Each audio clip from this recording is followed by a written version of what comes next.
recording button, April. My reminder. Okay, welcome to 10-Minute Book Club. Starting the timer. We're on page 38 at the bottom. All right, the power of positive self-esteem. Janetta's story is a powerful example of what can happen in a person's life when she recognizes her value and begins to add value to herself. In Janetta's case, she was motivated by the desire to help her children, and she began to add value to herself first, and later saw the value in herself. It doesn't matter which occurs first, one feeds the other. What matters is that the cycle of value starts.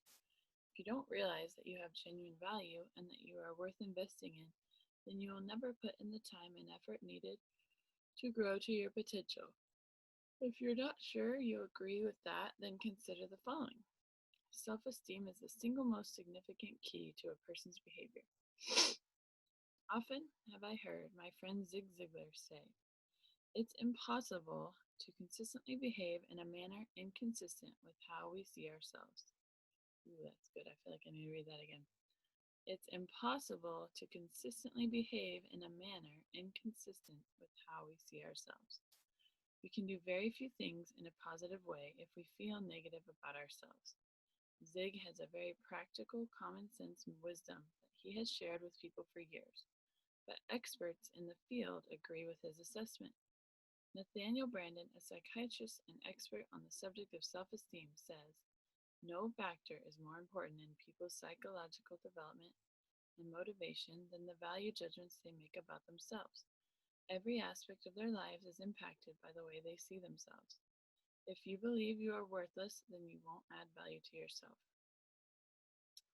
Low self-esteem puts a ceiling on our potential.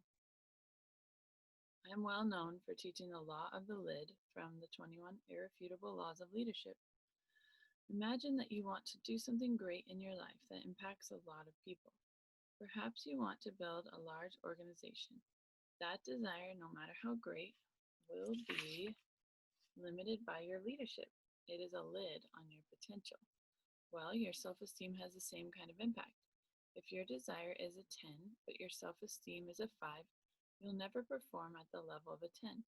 You'll perform as a 5 or lower. People are never able to outperform their self-image.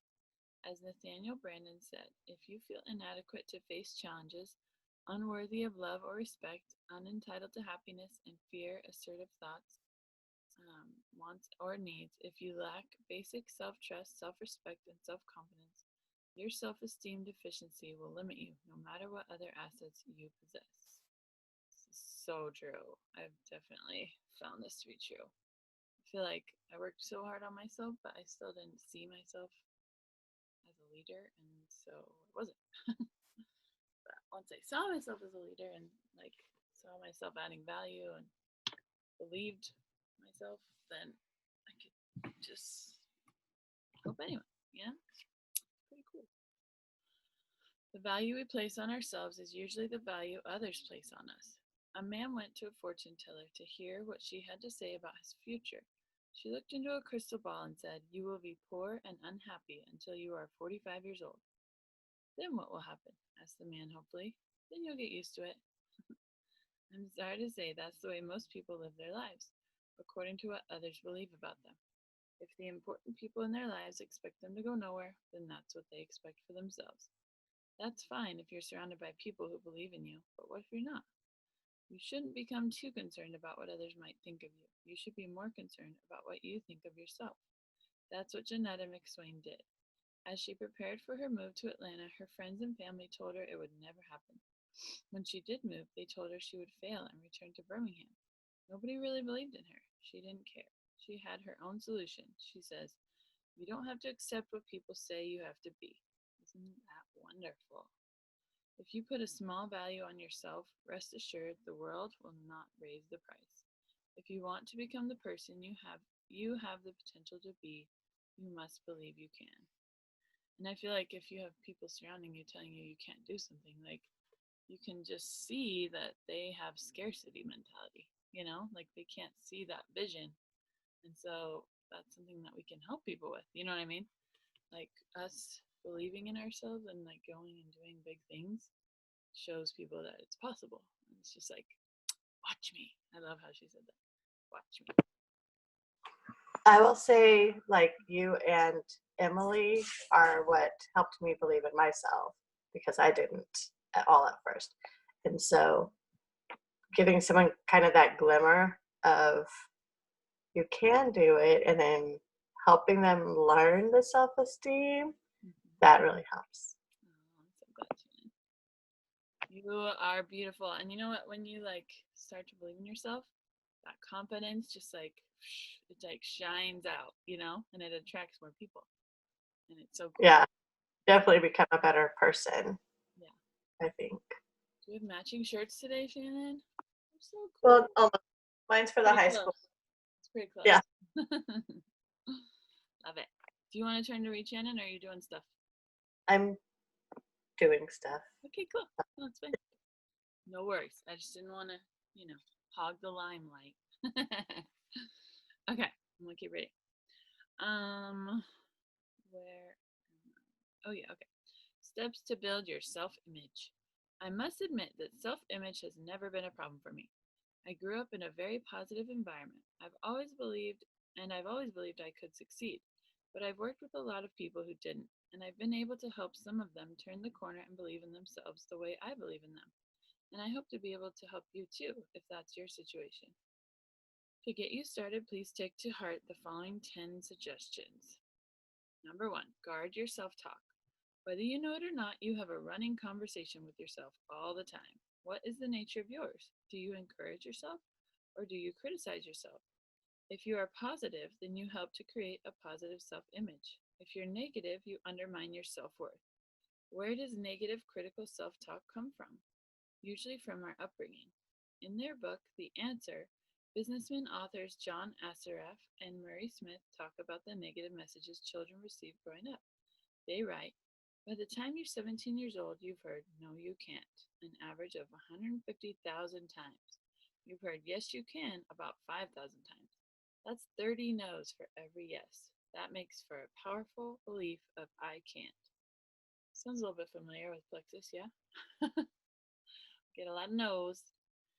That's a lot to overcome. It's one of the reasons it took Jonetta McSwain 30 years to start believing she could change. From an early age, she had been made to feel valueless. If we want to change our lives, we have to change the way we think of ourselves. If we want to change the way we think of ourselves, we need to change the way we talk to ourselves. And the older we are, the more responsible we are for how we think, talk, and believe. Don't you have enough problems in life already? Why add to them by discouraging yourself every day with negative self talk? When I was a child, my favorite story was The Little Engine That Could. Why? Because I found it so encouraging. I used to read it over and over, and I used to think, that's me. I think I can too. You need to learn to become your own encourager, your own cheerleader. Every time you do a good job, don't just let it pass. Give yourself a compliment. Every time you choose discipline over indulgence, don't tell yourself that you should have anyway.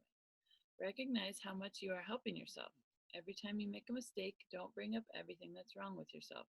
Tell yourself that you're paying the price for growth and that you will learn to do better next time.